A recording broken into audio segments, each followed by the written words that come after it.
For Rama's true battle was never against Ravan. It was against the storm within himself, the fury, the despair, the unbearable love that could have drowned him.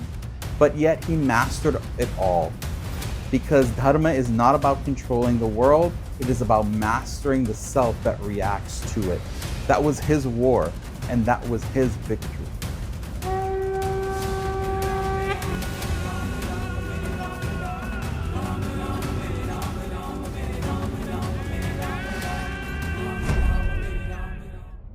Namaste and happy Diwali. Today's Ramayana character feature is the one that we still sing his praises even centuries after his existence.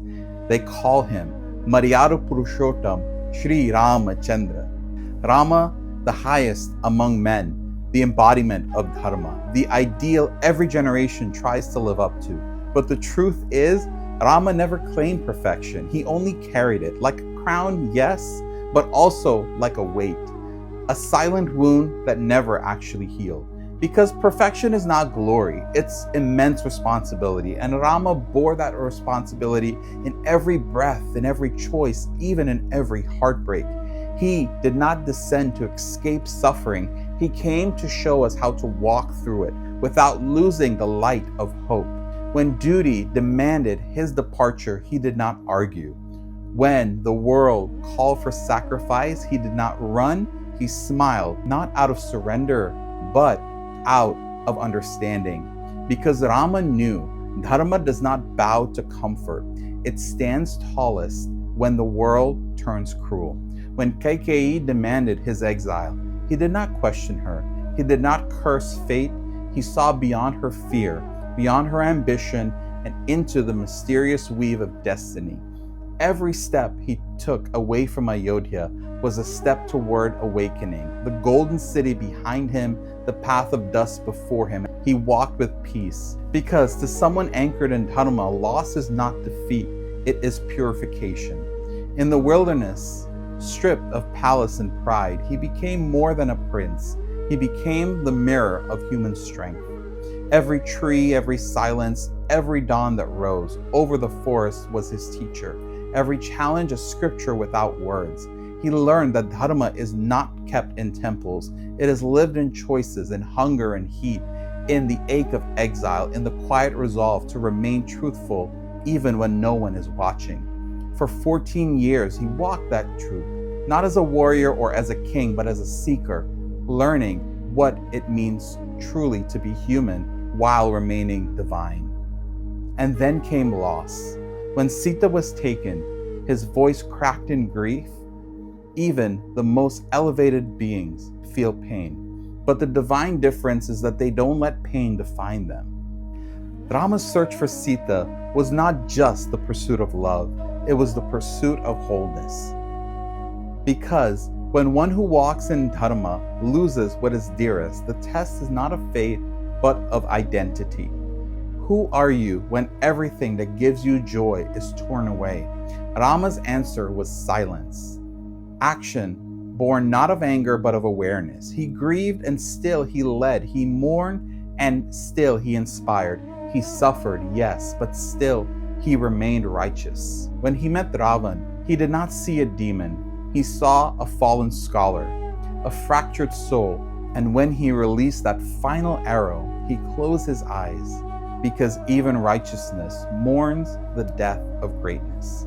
For Rama's true battle was never against Ravan. It was against the storm within himself, the fury, the despair, the unbearable love that could have drowned him. But yet he mastered it all.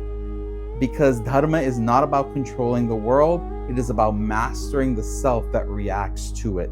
That was his war, and that was his victory. And then, after he had already endured so much, came the hardest test of all. When he sent Sita away, he did not cast her out. He cast out his own joy. For the throne demanded duty over desire and silence over sentiment. To rule the world, he had to first rule himself. To protect the faith of millions, he had to break his own heart. That's why Rama's greatness cannot be measured in victories, only in sacrifices. Every decision that tore him apart held the world together. He is not remembered because he ruled a kingdom. He is remembered because he ruled himself. He mastered the empire within, the restless mind, the storm of emotion, and the ache of attachment. When others sought to conquer the world, he sought to conquer desire. He governed his thoughts like subjects, everyone disciplined by Dharma, each impulse tested against truth. When anger rose, he became its witness. When sorrow called, he answered with steadiness. And when temptation whispered, he listened but did not obey. Rama's strength was not in battle, it was in balance. He showed that self-control is not suppression, it is sovereignty. The kind that no crown can give and no exile can take away. To rule oneself, that is the hardest kingdom to govern. And in doing so, Rama became the measure of all who aspire to walk in light without being consumed by it. So when we chant his name, Rama, Rama, Rama, it is not worship, it is actually remembrance of a being who showed that perfection is not the absence of pain, but the courage to act with integrity in spite of it all. Because as the sages said, Ramo Vigrahavan Dharmaha, Rama is Dharma embodied. His story did not end when he left Ayodhya, nor when he walked into the river, nor when he carried his name into legend. Shree Ram's story continues every time a human heart chooses truth over comfort, duty over desire, and peace over pride.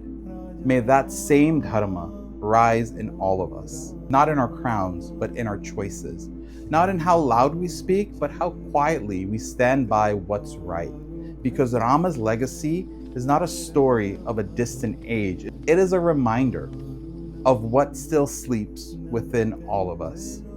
Maryādā Puruṣottama, Shree Rama Chandra ki Jai. Namaste and happy Diwali to you and your family.